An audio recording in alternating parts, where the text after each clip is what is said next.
որևէ հարաբերություն չի ցանկացել փչացնել եւ չի էլ ցանկանալու փչացնել, այլ բան, որ դաշնակիցները իրենց դաշնակցային պարտավորությունները ինչ որ փուլերում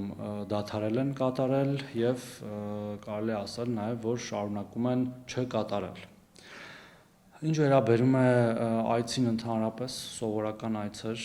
ամեն օր այդպիսի այցեր են լինում, բազմաթիվ արտաքին գործերի նախարարներ այցելում են Հայաստան, ասենք նույն օրերին օրինակ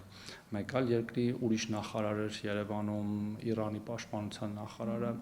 որևէ տարօրինակ բան չկա, որ այն երկրների հետ, որոնց հետ մենք ունենք հարաբերություններ, պաշտոնյաները այցելում են, անկախ նրանից այդ հարաբերությունները